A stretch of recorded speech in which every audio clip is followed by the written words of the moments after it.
오늘 본문의 말씀은 예루살렘의 수도인 예루살렘이 폐허가 되고, 그리고 이스라엘 백성들이 대부분 바벨론 제국의 포로로 다 잡혀가서 포로 생활을 하고 있었습니다.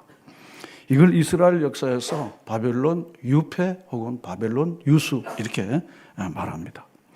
70년간의 포로 생활을 하면서 이스라엘 사람들에게는 희망이라는 단어를 망각하고 살았습니다. 그때 하나님은 선지자 이사야를 통하여 이스라엘 백성들에게 새 희망을 선포하셨습니다.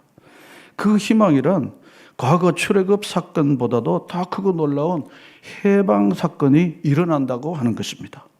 하나님은 그 택한 백성들에게 과거보다 훨씬 더 나은 미래를 주시겠다고 약속해 주신 것입니다. 이 약속은 포로 생활에 지친 이스라엘 백성들을 격려하기 위하여 한번 그저 해본 소리가 아니고 역사 속에서 엄연히 현실적으로 그것이 이루어졌습니다. 영원히 지속될 수 있었던만 같은 바벨론 제국은 페르시아 제국에 의해서 무너집니다. 페르시아 제국은 알렉산더의 헬라 제국에 의해서 무너집니다. 알렉산더의 헬라 제국은 로마에 의해서 무너집니다. 천년 로마는 여지없이 무너지게 됐습니다. 세상의 모든 왕들과 제국은 반드시 무너진다는 것을 역사 속에서 우리는 잘 보고 있는 것입니다. 그래서 결국은 이스라엘 백성들은 바벨론과 대적에서 이긴 게 아니라 하나님이 세우신 종 고레스를 통해서 고국으로 돌아오는 해방을 경험하게 됐습니다. 하나님은 자신이 하신 말씀을 반드시 이루시는 하나님이시라는 것을 우리가 여전히 보고 있는 것입니다. 본문의 말씀을 우리가 읽었는데요. 여호와께서 말씀하시느니라 라는 표현을 우리가 볼 수가 있죠.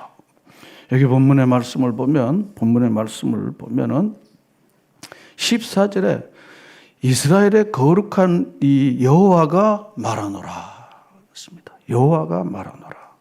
또 16절에 들어보면 나 여호와가 이같이 말하노라 그렇습니다. 17절은 우리 개역개정에는 여호와가 말하노라 하는 표현이 없지만은 세 번역이나 다른 번역에 보면 나 여호와의 말인더라 하는 것을 볼 수가 있습니다. 이렇게 여러 차례 나 여호와가 말하노라 하는 말의 의미가 무엇인지를 우리가 짐작할 수 있죠. 왜냐하면 이스라엘 백성들은요, 하나님을 이미 떠났고 그리고 절망 가운데 있는 이들에게는 하나님의 말씀이 잘 안 들려져요. 그래서 그들로 하여금 들으라고 나 여호와가 말하노라 하는 표현을 여기 여러 차례 하고 있는 것입니다. 본문 여기 15절 말씀에 보면은 여호와는 너희의 거룩하니다. 둘째로는 이스라엘의 누구라 그랬습니까? 창조자다. 셋째로는 누구라 그랬습니까? 너희의 왕이시다. 그렇습니다. 지금 이스라엘 이 사람들은 포로로 잡혀가서 왕도 없고 하나님도 없이 창조주 그리고 위대한 일을 행하시는 하나님 없이 사는 사람들에게는 도무지 낯선 말입니다. 도무지 낯선 말입니다. 우리 신자들에게 하나님께서 당신을 사랑하고 축복하십니다 그러면 에이 그런 얘기 하지 말라고 빨리 밥이나 먹읍시다 이렇게 말합니다. 왜냐하면 그들은 하나님이 누군지를 모르고 그리고 하나님이 우리를 어떻게 사랑한지를 경험해 본 적이 없어요. 빨리 밥이나 먹읍시다 그런 얘기 하지 말고. 이게 바로 불신자들이 가지고 있는 마인드인 거예요. 그러나 하나님이 얼마나 나를 사랑하고 얼마나 나를 축복한다는 것을 아는 사람들은 하나님이 여러분을 사랑하십니다. 형제를 사랑하십니다. 형제를 축복하십니다. 그러면 우리는 뭐라고 합니까? 아멘. 그럽니다. 아멘 합시다. 아멘. 이렇게 나오는 겁니다. 나오는 거예요. 누가 이렇게 요구를 해갖고 하는 게 아니고 마음속으로 정말 그렇습니다. 맞습니다. 그 말의 뜻을 갖고 있는 바로 아멘 이렇게 되는 거 아니겠습니까? 그 이스라엘 백성들은 지금 그거를 너무 모르는 거야. 그래서 나 여호와가 이같이 말하노라 그렇습니다. 이같이 말하노라. 그리고 16절에 보면 바다 가운데 뭘입니까? 길을 큰 물 가운데 뭘요? 지름길. 여러분, 바다에는 길이 없으니까 바다인가요? 큰 물에는요, 지름길이 없어서 그게 바다고 큰 물인 것입니다. 물에 길이 있으면 그게 무슨 큰 물입니까? 바다에 무슨 길이 있으면 그게 무슨 바다겠습니까?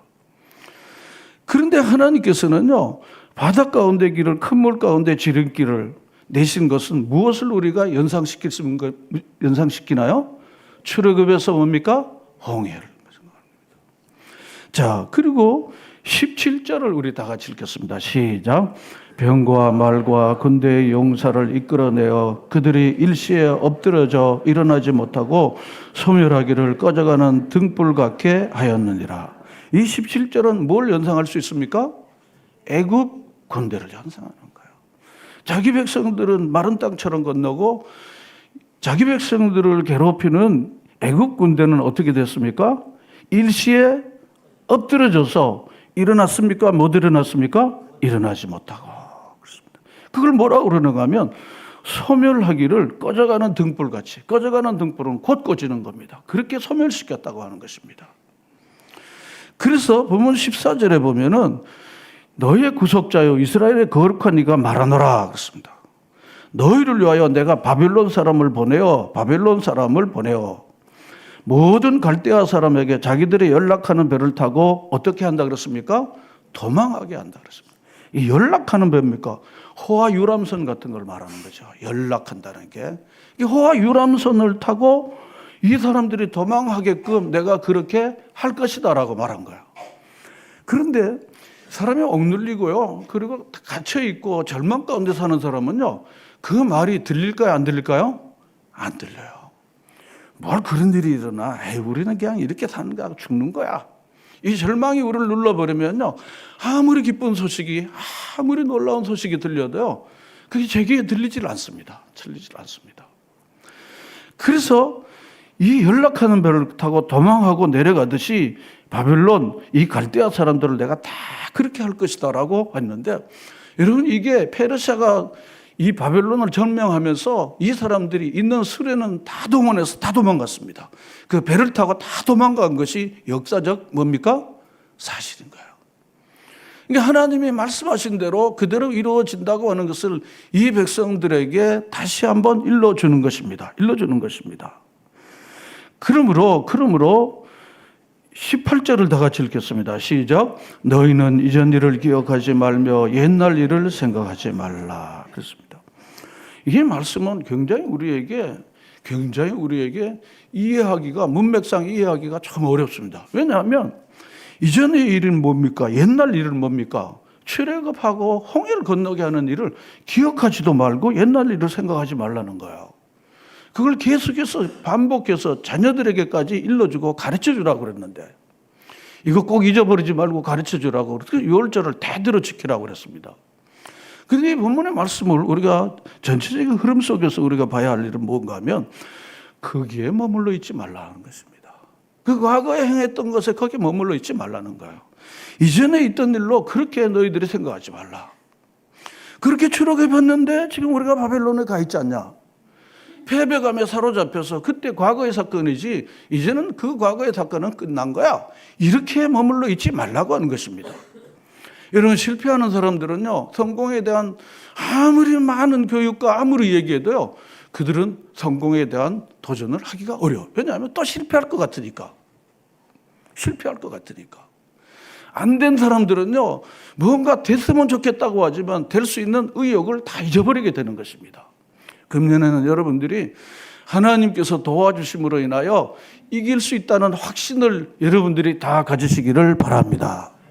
그게 없으면요, 우리는 그럭저럭 자기도 모르는 사이에 그럭저럭 세상에 묻혀서 살게 되는 것입니다. 내가 지난해에는 그럭저럭 그렇게 살았지만은 올해에는 이전 내처럼 내가 살지 않을 거야. 이전에 과거에 묻혀서 살지 않을 거야. 그리고 과거가 나를 누르는 삶을 살지 않을 거야. 과거가 나를 꽉 붙잡아갖고 꼼짝 못하고 그냥 밥이나 먹고 사는 삶을 금년에는 내가 안 살 거야. 이런 확신을 여러분들이 다 가지시기를 바랍니다. 과거의 단절이 없이는 미래에 우리가 나갈 수가 없어요.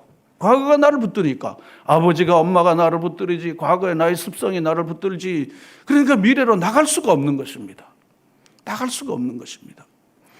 그래서 너희는 이전 일을 기억하지 말고 옛날 일을 생각하지 말라. 그 정도가 아니고 내가 크고 놀라운 일을 행할 것이다. 19절 다 같이 읽겠습니다. 보라, 내가 새 일을 행하려니 이제 나타낼 것이라. 너희가 그것을 알지 못하겠느냐. 반드시 내가 광야의 길을 사막에 강을 내리라. 그랬습니다. 여기 새 일을 행하신다. 새 일을 행하신다고 했습니다. 이 새 일을 행하신다고 하는 이 말씀은 구약 성경에서 아주 자주 많이 나옵니다. 적어도 50번 이상 나옵니다. 새로운 신선한 그런 것입니다. 옛날 거가 아니라 그 출애굽보다 홍해를 가르는 것보다 더 크고 놀라운 일을 내가 너희에게 해줄 거야. 그런 것입니다. 우리는 과거가 오늘을 만들고 그리고 이전의 삶이 오늘의 삶을 만들고 오늘의 삶이 내일 삶을 만든다는 것에 우리가 늘 익숙해 있습니다. 그런데 우리가 여기 오늘 이 본문 말씀은 이전의 일로 과거의 일로만 생각하지 말고 내가 너희에게 크고 놀라운 일을 행할 것이다. 그런 것입니다. 크고 놀라운 일을 행할 것이다. 그리고 이제 나타낼 것인데 너희 눈으로 그것을 보게 될 것이다. 그런 것입니다. 그리고는 또 무슨 말씀을 너희가 그것을 알지 못하겠느냐 그렇습니다. 이 말은 뭡니까? 잘 알아들으니까 이 말을 하는 겁니까? 잘 알아듣지 못하니까 이 말을 하는 겁니까? 잘 알아듣지 못하니까 이야기를 하는 거예요. 너희가 그것을 알지 못하겠느냐. 알게 될 거야. 나 여호와가 이렇게 하시면 꼭 되는 거야. 이걸 강조한다는 것입니다. 그래서 무엇입니까? 광야의 길을, 사막의 강. 여러분, 광야에 길이 없어요. 사막에 강이 없어서 광야와 사막입니다. 근데 광야는 사막이고 사막은 광야입니다. 우리는 디저트 일이죠. 밥 먹고 난 다음에 뭐 이렇게 과일 같은 거 뭐 이런 거 먹는 디저트 먹는다 이러잖아요. 뭐 아이스크림도 먹고 뭐 먹고 이런 거. 옛날에는 숭늉 먹었는데 지금은 고급이 돼 갖고 이제 이렇게 먹잖아요. 그런데 여러분 이 디저트가 엑셉트만 바꾸면요. 데저트 그러면 그게 뭔가 하면요. 사막입니다. 광야와 사막은요. 영어말로 데저트 그러면요. 그 사막도 되고 광야도 되는 겁니다. 자, 그러니까 광야와의 길을 사막의 강을 내겠다는 것입니다. 여러분, 근데 광야의 길만 내면 뭘 하겠습니까? 거기에 뭐가 있어야 됩니까? 거기에 뭐가 있어야 돼요? 물이 있어야죠. 그 우리 하나님께서는요, 광야의 길을 낼 뿐 아니라 사막에는 뭘요? 강을 내겠다. 그냥 쪼르륵 흐르는 오아시스가 아니고 뭡니까? 콸콸 흐르는 강을 주시겠다. 그런 것입니다. 이게 바로 새 일을 행하신다는 것입니다. 그런데 너희들은 그것에 대해서 이럴까 저럴까 정말 그럴까 이렇게 생각하는데 본문 여기 20절에 보면요. 들짐승 승냥이와 타조도 이렇게 사막에 길을 내고 광야에 강이 흐르는 것을 길을 내고 이러는 걸 보고 승냥이와 타조도 어머 어떻게 이런 일이 일어났어 하고 하나님의 행하신 일을 어떻게 해요? 존경한다, 찬양한다는 것입니다. 찬양하게 된다는 것입니다. 그러므로 이 놀라운 일들을 저 미물에 불과한 승냥이와 타조도 그걸 보고 놀라게 될 건데 너희들이 바로 그 혜택자가 되어질 것이다 라고 말씀하고 있는 것입니다. 그래서 광야의 물을 사막의 강을 내어 내 백성 나의 택한 자가 어떻게 한다 그랬습니까? 마시게 된다 그런 것입니다. 마시게 된다는 것입니다. 여러분 금년에 하나님께서 행하실 놀라운 일로 인하여 여러분들이 큰 기쁨을 얻고 하나님을 크게 찬양하는 역사가 일어날 줄로 믿습니다. 이스라엘 백성들이 출애굽할 때 한 일이 뭡니까? 아무것도 한 게 없어요. 너희는 가만히 있어서 내가 여호와인 줄 어떻게 해요? 알리라. 이게 반복되는 겁니다. 그러므로 하나님은 자기 백성들에게 우리가 생각지도 못한 우리가 할 수 없는 놀라운 일을 행하시는 하나님이신 줄로 믿습니다. 그러므로 우리는 기대를 어디에 둬야 되겠습니까? 하나님께 기대를 두는 것입니다. 하나님 금년에는 광야 같은 세월이 그리고 사막 같은 일이 점점 일어날지만 길도 내고 샘물이 터져서 물이 터져서 우리가 흡족히 마시게 될 줄로 믿습니다. 특별히 하나님 아버지 이 사막과 광야 같은 이 시대의 기운을 우리가 막고 사는 거 아닙니까? 저성장이 이제 일반화되어지고 저출산과 함께 그리고 젊은이들에게 기회가 점점 없어지고 그리고 하나님이 주신 힘을 남용하는 이 악한 세력이 점점점 난리를 치고 있는 거야 지금요. 자기 욕망을 채우려고 하나님이 주신 힘을 남용하는 이 현장을 우리가 지금 목도하고 있는 것입니다. 그러므로 하나님께서 분명히 놀랍고 크신 일을 행하실 것을 믿고 나가시기를 축원합니다. 이것이 바로 하나님이 행하시는 일이 아니겠습니까? 이스라엘 백성들은요, 믿을까 말까 했지만 하나님께서는 결국 어떻게 하셨습니까? 그렇게 하신 거예요. 그렇게 하신 것입니다. 그러므로 하나님 금년에는 하나님이 행하실 놀라운 일로 인하여 하나님이 주시는 그 모든 것들로 마시고 그리고 하나님을 찬양하는 역사가 많아지게 해 주시옵소서. 여러분 기대를 하나님께 두고 하나님께 바라볼 때 하나님께서 여러분과 제가 생각지도 못하는 놀라운 일을 보고 이건 하나님이 하신 거야. 이게 하나님이 도와주셨어. 어떻게 내가 할 수 있어? 우리 집에 어떻게 이런 일이 일어날 수 있어? 우리 교회에 어떻게 이런 일이 일어날 수 있어? 하나님께서 놀라운 일을 행하신 것을 보고 우리가 크게 기뻐하고 찬양하는 금년이 될 줄로 믿습니다. 여러분 지나간 날에 이렇게 생각해 보면요. 그건 우리 힘으로 된 게 아니야. 하나님이 도와주셔서 됐지. 여러분 그런 일들이 많이 있습니까? 없습니까? 많이 있어요. 그 일은 도무지 이게 인간적으로 한 일이 아니야. 하나님이 해주신 일이야. 우리 한금성 권사님이 앞에 계신데요. 우리 현진이가 이렇게 믿음이 좋은, 믿음이 신실한 좋은 이렇게 자매를 만나고 결혼할 줄이야? 우리 유성규 권사님 예전에 미처 알았다 몰랐다? 몰랐습니다. 예. 황 권사님도 그렇잖아. 제 기도를 하나님이 들어주셨다는 거예요. 여러분 하나님이 지금도 놀라운 일을 우리 가운데 행하실 줄로 믿습니다. 여러분 그러므로 사람과 세상을 의지하지 않고 하나님께 기대를 두고 소망을 두고 나아가시는 여러분 모두가 되시기를 축원합니다. 그래서 금년에도 하나님께서 이렇게 해주셨다고 저렇게 해주셨다고 고백하는 로마서 8장 32절 저는 잊을 수가 없어요. 자기 아들을 아끼지 아니하시고 우리 모두를 위하여 내어주신 우리 하나님께서 온갖 좋은 것을 우리에게 주시지 않겠느냐. 여러분이 하나님께 소망을 두고 금년에 어렵고 힘든 일이 많지 않습니까? 예? 힘든 일을 하시는 분들도 많잖아요. 예? 어려운 일 하시는 분들 많지 않습니까? 희망이 없는 여러 가지 어려운 상황에 있는 분들도 많이 계시지 않습니까? 그러나 하나님께서 자기 백성들을 도우시는데 내가 새 일을 행하시리라. 여러분 그 확신을 가지고 여러분들이 나아가실 때 하나님께서 크고 놀라운 일을 여러분과 저에게 우리 교회 여러분의 가정에도 여러분이 하는 일터 위에도 큰 일을 행하실 것을 소망하면서 나아가는 여러분과 제가 될 수 있기를 바랍니다.